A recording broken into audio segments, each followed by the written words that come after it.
começar agradecendo o convite para participar desse debate sobre o tema que eu acho que é crucial, né? A política industrial e inserção internacional, ou protecionismo. Eu vou deixar ao lado da política comercial com a Vera, e vou falar de política industrial. Eu queria convidá-los a fazer um pouco de volta ao passado. Esse país tem uma longa história de políticas industriais, começando lá na década de 50.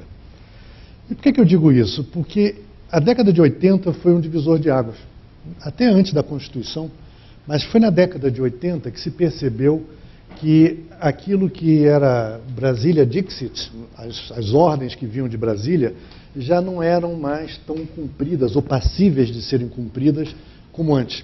Os estados e municípios ganharam espaço. Isso fez com que se entrasse numa primeira crise existencial com relação aos diversos documentos de política industrial. Como é que se desenha política industrial num ambiente agora mais pulverizado?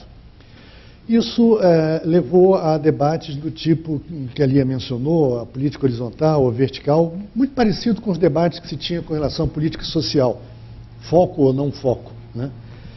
No caso da política industrial, eu acho que esse é um debate não resolvido. Se vai ser intervenção pontual, se é uma coisa horizontal, não é resolvido. Muito bem. Na fase atual, como foi muito bem apresentado pela Lia, está no documento, há uma ênfase em inovação e adensamento de cadeias globais, com um adensamento, com uma ênfase em conteúdo local. Muito bem.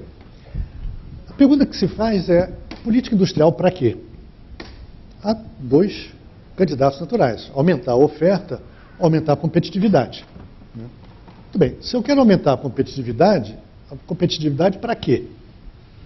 Novamente, duas possibilidades.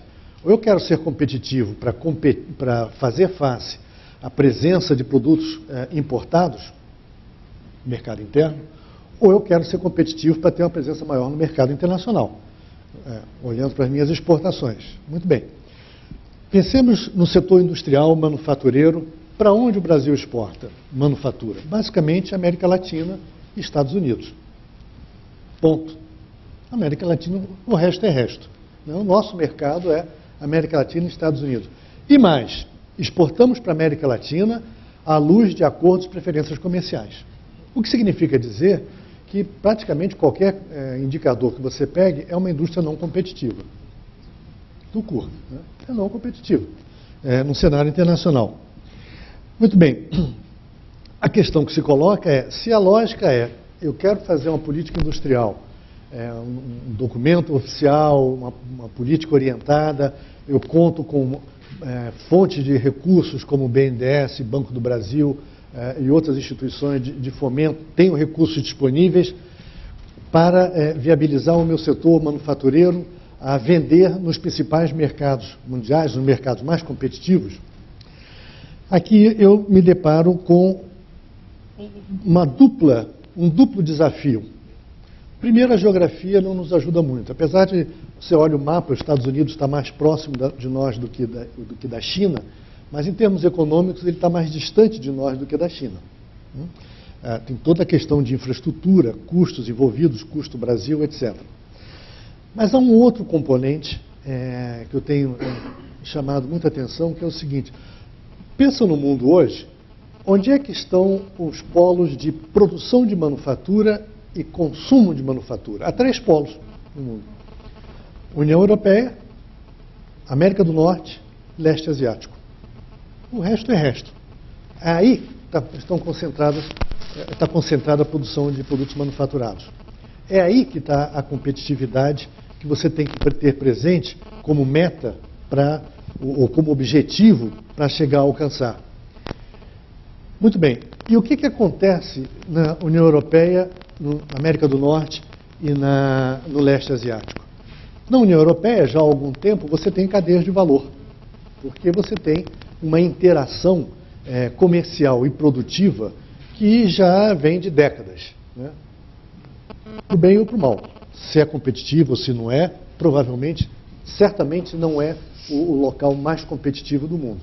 Nós estamos vendo a dificuldade da União Europeia sair da crise atual, e se a gente olha um pouco mais atrás, lá atrás você já teve nos anos 80, o projeto Europa 92, que era uma preocupação com falta de competitividade. Mas o fato é que você tem cadeias de valor consolidadas no ambiente europeu.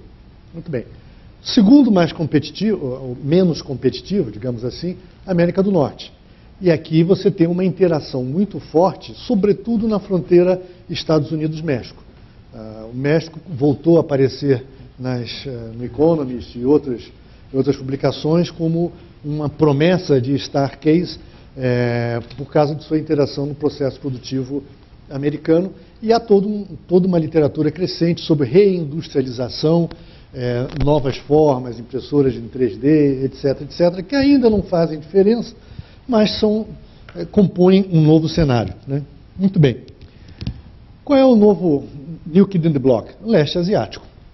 E aí sim é algo para nós temos que arregalar os olhos.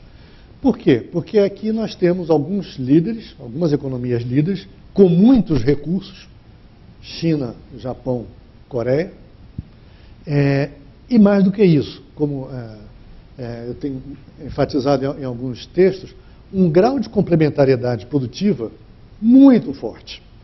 O que eu quero chamar a atenção é que nos três polos, os três grandes polos ofertantes de produtos manufaturados, você tem um duplo componente. Você tem um componente de consolidação de cadeias de valor forte, intenso e crescente. Mas há um segundo componente associado, que é um crescente regionalismo. Há um processo não é só a formação de cadeias de valor. Isso ocorre com áreas geograficamente contíguas, de tal forma que você tem mecanismos de apropriação de benefícios, de custos mais baixos de produção, que somam à competitividade das principais economias em cada uma dessas regiões. E nós aqui no Brasil? Nós estamos com um discurso de adensar cadeias de valor internamente, porque de repente percebemos que o mundo enfatiza a lógica de cadeias de valor e nós estamos fora. Nesse sentido, a geografia tampouco nos ajuda. E levar um componente daqui para Xangai é complicado. Você não vai conseguir competir com o vietnamita ou o cambojano. Levar um componente daqui para Baltimore, ou para Detroit, você não vai conseguir competir com o mexicano. Ou para Düsseldorf, você não consegue competir com o francês ou o belga. A geografia não nos ajuda. Qual é a alternativa? Se esse é o cenário, então a alternativa a questão que se coloca Brasil é uma economia grande, suficiente para criar internamente cadeias de valor a um nível de custo competitivo para ter uma presença nos principais mercados? Porque se não for assim, se você não é o competitivo suficiente para ter uma presença nos principais mercados, você não será competitivo para fazer face aos produtos que entrarão no mercado nacional, sim ou sim, a menos de uma política de isolamento. Se mantiver o nível de barreiras que nós temos hoje, nós não conseguimos competir com os produtos que estão entrando aí. Particularmente no modelo econômico que privilegia o aumento de consumo a um ritmo superior ao aumento da oferta. O tal do consumo de massa tem como implicação esse lado. A demanda se desloca e a oferta não consegue acompanhar. O gráfico que ali eu mostrou, as importações disparam. Bom, essa é uma possibilidade, você conviver com isso. Tem um custo, que é o custo de desmobilizar setores produtivos e não gerar emprego, né? Provavelmente não é o cenário desejável. Então é preciso fazer um esforço para superar essa situação e atingir um grau de competitividade que permita você ter presença nos mercados, principais mercados. E aqui nós temos um vício de origem. Um exercício também que eu andei fazendo, comparando Brasil, China e Índia. China e Índia começam o seu export drive 30 anos depois do Brasil, já nos anos 90. Mas o fazem de uma forma diferente. Desde o início, já procuram ter presença nos mercados mais competitivos. O banho frio no produtor local é desde o início. Nós começamos à luz de acordos preferenciais aqui na região e nunca conseguimos superar isso. ficamos aqui e nos achamos ótimos e competitivos porque vendemos torno mecânico para Honduras e para Bolívia. Não conseguimos vender torno mecânico acima do Equador. Muito bem. Este é um desafio, a Lia mencionou isso, e eu quero enfatizar, terminando, o desenho da política industrial deve ser, a meu ver, necessariamente acoplado com uma definição de objetivos de inserção internacional. Não é um desafio menor, porque isso não pertence à nossa cultura. O Brasil tem uma história de introversão, uma história de imigração. Só que, como a Lia também enfatizou, nós hoje, o nosso processo produtivo tem um componente importado expressivo e crescente. Ou você convive com isso, e aí você tem que necessariamente lidar com esse aspecto e definir um processo de inserção internacional, quais são os seus objetivos de inserção internacional, ou a alternativa vai ser um crescente fechamento e isolamento. Eu não vejo uma terceira possibilidade, né? Dada a situação atual, o grande desafio é o que o Brasil espera em termos de inserção internacional. Eu não vejo resposta para essa pergunta. Nós não temos resposta para a pergunta que eu venho provocando há 20 anos, para que o Brasil quer Mercosul? Eu não vejo resposta para a pergunta para que o Brasil quer o BRICS? O que o Brasil espera do G20? Como é que o Brasil pensa se inserir no cenário internacional do ponto de vista comercial? O financeiro até é algo um pouco mais identificável. Do ponto de vista produtivo e comercial, eu acho que estamos na estaca zero, e esse é o grande desafio que se coloca, a meu ver, para o governo brasileiro hoje. Não basta você falar de política industrial nos mesmos moldes de há 60 anos. É necessário mudar a lógica, é necessário ampliar a convivência com temas da área internacional, até porque os instrumentos estão aí, né? A crise provou o importante que é contar com instrumentos de financiamento público e outras formas de compras governamentais, etc. O que nos falta é uma direção.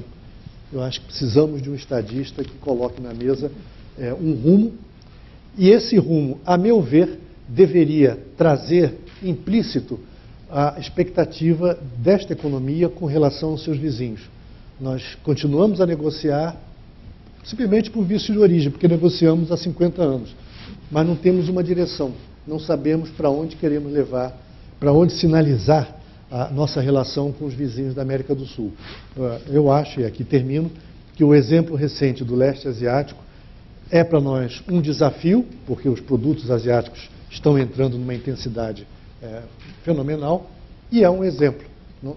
Não se transpõem exemplos, mas há uma experiência, sim, a ser tomada em consideração, e eu tenho certeza de que, da mesma forma que bons projetos se financiam, conseguem financiamento, no momento em que um líder brasileiro sinalizar uma direção, as eventuais resistências que hoje se encontram nos países vizinhos com relação ao investimento brasileiro tenderão a desaparecer, porque todos vislumbrarão uma oportunidade de ganho. Eu acho que falta um norte na nossa política, e por aqui eu paro. Muito obrigado.